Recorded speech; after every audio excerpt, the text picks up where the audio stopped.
That's a really good point. Like, why is that a con? Like, compared to what? Price, like, the value isn't good? I wish they would could you click on one of those? Does it do anything if you do?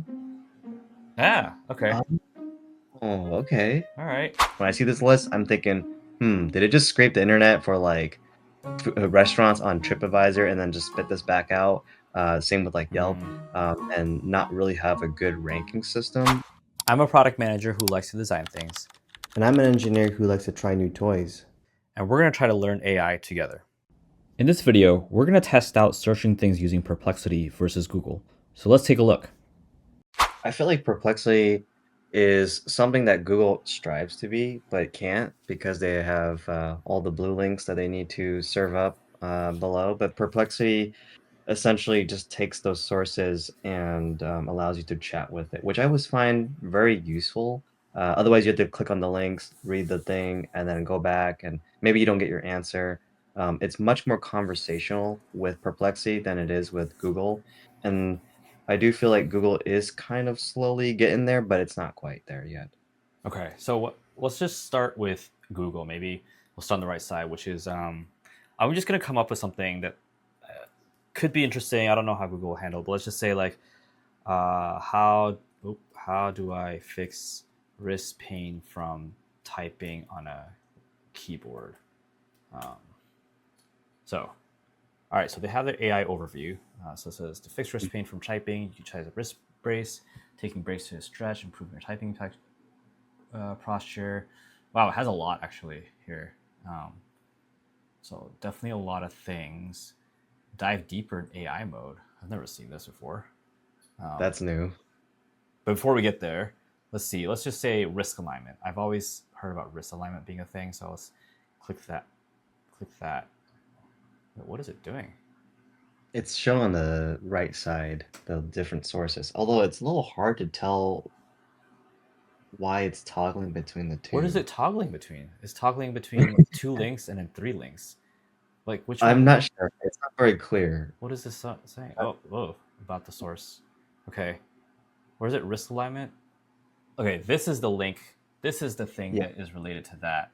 This is just three random things. So um, Oh, that's kind of confusing of a it's very UI. confusing. I actually thought clicking this would take me to like a specific website, not like a list of links on the side. But Especially with like that. yeah, but I'm gonna dive deeper. I'm curious what this is. Oh, it just opened a whole new thing. Oh, it I see. is giving me another list of things. This So is Go ahead. this is brand new. Like I've never seen this view before. Yeah, me neither. It looks oddly like Perplexity. So like, how do I fix wrist pain? There's again these funny little links that show up on the side, but then it also has this like ask anything. Um, what if what if I ask it something else? Like, what should I ask to see how it does with the follow up? Um, are there hardware that you could use that would help with that? Like a pad in front of a keyboard, and what would you recommend? Okay. Oh, it's doing a lot of stuff now. Keyboard wrist rests, purpose, um, recommendations. Okay, I like the Ooh, recommendations. yeah, that's what I look for. Like, I don't really care too much about the information about above, other than Yeah, like, yeah, it does help, and then here's like the recommendations. The rest of the stuff is like quite verbose, in my opinion. yeah. I mean, yeah, this is usually the thing that I would look for too. Like, just tell me what to look at, and then I can maybe dig deeper. But let's take a pause and just see how we can recreate this with Perplexity. So I'm going to do Perplexity and ask it the same questions and see how it handles it. So right, it checking 18 sources. So this is cool. Mm-hmm. There's steps. What steps? Oh, okay. Here's the steps it's actually checking. So all the different websites. It's looking like it's very similar Yeah. websites. All the sources. So everything from Reddit to like whatever it finds. YouTube. Oh, okay, interesting. I forgot it has an integration. Okay, and I guess it's done. So over the counter, wrist braces, keep wrist neutral, wrist pads. Oh, okay. I like I the really love the table. I like the table because I basically just scroll through everything, and then now the table's Honestly, like here's what it is. yeah, I would love that that table was just like up above, like the TLDR, because that's what it seems like, and it's like here it is. Yeah, and then oh okay, there's like actual like follow up questions you can ask. Wrist In braces or case you didn't know pads. What is it? in case you didn't know what to ask, it gives you like predefined questions that you can follow up with. Yeah, I really like that. I don't know what rewrite means. Like what do I I think? think that's like a rule. Like if you don't like the answer or you want something else, it doesn't. Oh, Actually, this is different. I don't think I've tried this before either, but I guess you could use different models. but I don't know what I would do. Like I guess as someone who's just like trying to find out something, I don't know what I would choose. Like how do I know whether it's 2.5 versus Claude versus Sonar? Like do you know enough to choose between the models? I would say that if I have a particular trust in a specific model, like let's say Claude 4, and I really like the way that Claude 4 writes, I think this could be really useful in terms of being able to say, I really just want Claude 4 to rewrite this in answer for me because maybe I don't like the style of whatever the default they use for Perplexity. So I like that they give you choices, but I would say for most users, probably not very useful at all. And I'm guessing Google's not going to give you that option. They're not going to say, "Hey, use our competitors and see how much better it is." And funny enough, you can use Gemini in Perplexity. Their most Interesting. powerful model too. Interesting. Okay, so let's take it to the next step, which is basically copying the other question from Google and see how it handles it. Okay, so I love that it shows it's thinking, it's searching for different keywords, reading a bunch of sources. I mean, I'm sure the Google one's doing that too, but I like to see the visuals of that sometimes. ooh, Look at pictures. that. I Okay, love pictures. so here's the thing. Like, I think at the end of the day, well, actually, let me see. Is it suggesting the same thing? Looks different. Yeah, it's actually quite different. Um, where's that table that we like? Is there a table? No table. Okay, Ask maybe. ask for a table then. No, I'll do that after this. But let's just compare and contrast. So this gives you like a top option. It has pictures. It has like reviews. Has the website. I like the like pros and cons, and it even has a price, which is really cool. Yeah. That I didn't even think about asking for that. Wrist rest. How many times am I gonna say that today? Wrist Tongue rest. twist. HyperX wrist rest. To rest your wrists.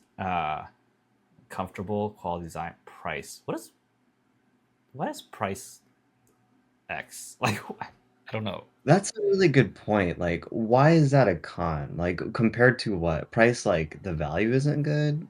I wish they would could you click on one of those? Does it do anything if you do? Ah, okay. Um, oh, okay. All right. Some I customers see. feel I that like it's a bit okay. pricey. Fine. If they didn't have that, I'd be like, that's kind of a bad user experience. Like, I don't know what that means. Although I would say I wasn't intuitive for me to click on it. Like if there's like a little tooltip icon that says like I or something, I would probably click that. But yeah, I didn't think about clicking on this when I saw it. Hmm, Okay, very more Target. I also like that it's like telling you where to buy. Um, I don't know. Like maybe some people are like, oh yeah, I'm like loyal to Best Buy or have a membership at Target, and so they might find themselves choosing that instead of others. hmm. Okay, you know what I just noticed is that this one gave you links to keyboards, whereas this one is just limiting it to wrist rests. Hmm. Yeah, you're right. It's very specific. Yeah, I don't know why they limit it. All right. Guess this is a different preference. Well, now I'm kind of curious. What happens if you get Gemini to answer that question? Like, would it come up with a similar thing? Well, it's searching for hardware for wrist pain typing and wrist pads for keyboard.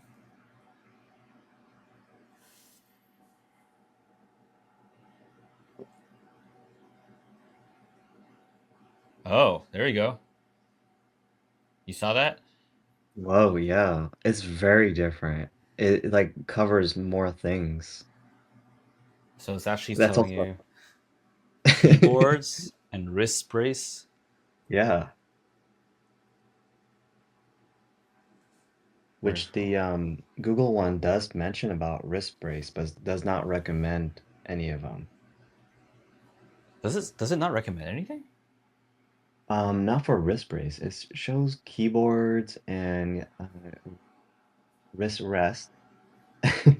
But for brace, it doesn't say like, what product. Oh, okay. It does say like wrist brace, but then it doesn't really try to push you anything, which actually is Yeah, kind of interesting to see that Perplexity is like giving you like quick like buy with Pro versus like I'm Google not. doesn't really push you towards buying anything in their answers. What happens if you click on the link on the Google side for one of the products? Does it take you to a product page? Whoa, Uh, okay, straight to Amazon. straight to Amazon. $80. Whoa, okay. I might not have clicked that if I knew it was $80. Especially because like the rest of it was like $17 for like a wrist rest. Um, I'm just gonna keep saying wrist rest until we're done thinking about this. But This was- yeah, Yeah, for 90% of my use case, I feel like I just need something quick and be able to glaze over like certain products. And I love that Perplexity gives you, where you can buy it, what the ratings are, what the price is, here's what it looks like. Versus with Google, it kind of gives me more cognitive load. I have to scan, look for the blue links, see what they recommend, click on them, see what the price is, what that looks like. It's a little bit more work versus Perplexity is like, here it is, and here's a table to summarize the things and asking follow-up questions or product recommendations. It feels more rich than Google's wall of text. yeah, I do like that point, which is it's more rich. It's easier to scan too at a glance, and it might not be as in dense information wise. Like I think Google came up with a lot of stuff, but it definitely makes it easy to like decide what you want to do next, right? I can like Yeah. click here and buy something within 2 clicks versus Google maybe is a few more clicks away. Yeah, and it does some pre-processing for you too. In Perplexity, like the price thing, when you clicked on it, it said most users found this to be more expensive than comparable products, which I thought, wow, like it's kind of like digesting some of that information for me, doing some of that research for me, and then giving me the pros and cons at a more aggregate level. Versus Google, you're going to have to do that yourself. Okay, let's try a whole different question. So this is about like solving a problem that eventually leads to you wanting to buy something. But let's see how it does with, let's say, I'm a foodie. What can I do this weekend in Phoenix, Arizona? Because I want to see how it handles like foodie as a thing, weekend as like a time thing, and then also the location, Phoenix, Arizona. Like whether it's actually able to like give me something relevant.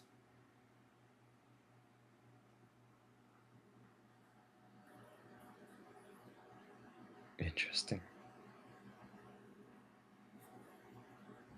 Okay, so it's giving me a lot of interesting things.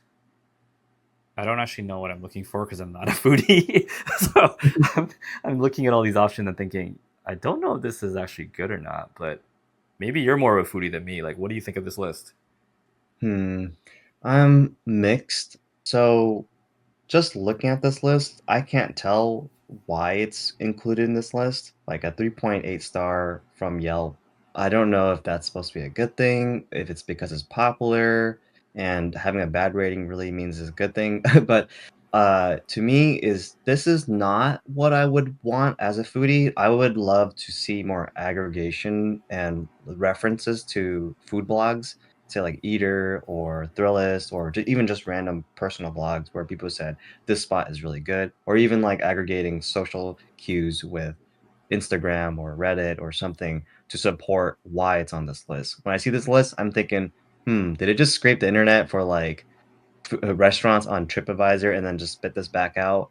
Same with like Yelp, Mm, and not really have a good ranking system. And like, is it just random rather than, a more curated but aggregate food list? okay, I agree. That's a good point. I don't know what it's scraping, but let's see how. Well, actually, what model was that using? Okay, it was just selecting the best one. All right, so let's try. I'm a foodie. What can I do this weekend in Phoenix? I was expecting some sort of like there's a festival going on or there's like a special food day happening. Oh, there we go. Ooh, Google's very coming up specific. hot. June 20th to 22nd. Yep. Sunday dinner. Again, there's a lot of information here, and this is almost like the opposite of what we were dealing with, which is this is very like easy to glance at, but the information is actually not very helpful. Whereas this Hmm. one is like very hard to glance at because there's just so many things, but at the same time, it's actually a pretty good list here. Yeah, I'm trying to. I would say this seems a little bit more curated than the one on the left on Perplexity, mainly because it has things like, wine tasting events. They suggest foodie tours that you can take, which, in my opinion, makes more sense. Like if you don't know, or you don't want to compile that list yourself, you can just take a tour. Uh, there's some like restaurant recommendations, but this is pretty much the same complaint I have about Perplexity, which is what are these recommendations based on? Is it based on popularity? Is it based on the stuff that it scraped? What's supporting those things? I I would say this is a very niche case, but like having those rich um, list, like how we were doing with shopping, I felt like that was very useful to have. So maybe something similar they need to do or optimize for foodie list too. Like it's like these sources support this ranking here or something like that. I actually really like the culinary events because this is like showing me that it knows what's going on at this period of time in this specific place. It's giving me something that maybe like caters to me thinking like, oh, this is a cool thing for me to check out that's only going to be there this weekend, like Sunday dinner at this place. Like, yeah, that sounds really interesting. Like that gives me something to plan around versus just a list of restaurants that I don't know why it's like the top 7 things that it's showing me. So, um, quite interesting. Yeah, I totally agree. And the context from Google, they parsed it out pretty well, like saying this weekend, and it knows which dates to look up for June 20th to 22nd and give you a lot more relevant details, like the events that are showing up that weekend. Okay, do you want to wrap it up and just give your thoughts about the Perplexity versus Google's new AI searching? Yeah, let's do it. I'll go first. I think Perplexity. There's probably a lot of different things. I think Perplexity is trying to replace Google. We probably can try different things to see how it handles replacing Google. Like one of the common ones that I've seen people use ChatGPT for is like asking like, how do I fix this or what do I do in this situation? So maybe that's something we can ask Perplexity later. But I think the way it presents information is definitely interesting. I like giving you the table or giving you like the images and giving you some sort of like inclination of why they gave you different um, opinions or options. Although you said that like the restaurant thing was kind of weird. Google, it's doing the background work very in a similar way, like searching different sources. the it did better in this use case than like the shopping use case, I feel. So I don't know, like maybe there's different strengths that Google does that Perplexity still isn't there yet. Yeah, I do feel like there's still a lot of room to grow for both products. Like my bias is still towards Perplexity mainly because it's able to simplify a lot of the search results for you to make it really easy to digest.